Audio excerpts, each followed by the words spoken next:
আয়াত ১। الرحمن অনুবাদ আর রহমান ১। রাসূলুল্লাহ সাল্লাল্লাহু আলাইহি ওয়াসাল্লাম সমগ্র সূরা আর রহমান তেলাওয়াত করেন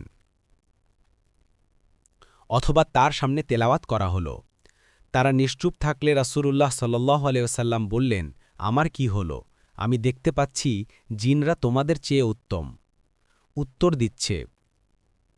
তারা বলল, হে আল্লাহর রাসূল, সেটা কি? তিনি বললেন, যখনই ফাবি আইয়ি আলা ইরাব্বিকুমা তুকাজ্জিবানি পড়ছিলাম, তখনই জিনরা বলছিল, আমরা আমাদের রবের কোনো নিয়ামতকেই মিথ্যা বলি না। আপনার জন্যই যাবতীয় প্রশংসা।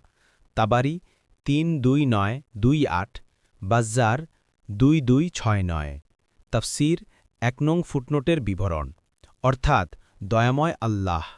সূরাটিকে আর রহমান শব্দ দ্বারা শুরু করার তাৎপর্য সম্ভবত এই যে মক্কার কাফেররা আল্লাহ তাআলার এই নাম সম্পর্কে অবগত ছিল না, তাই মুসলিমদের মুখে রহমান নাম শুনে ওরা বলাবলি করত, রহমান আবার কি? তাদেরকে অবহিত করার জন্য এখানে এই নাম ব্যবহার করা হয়েছে।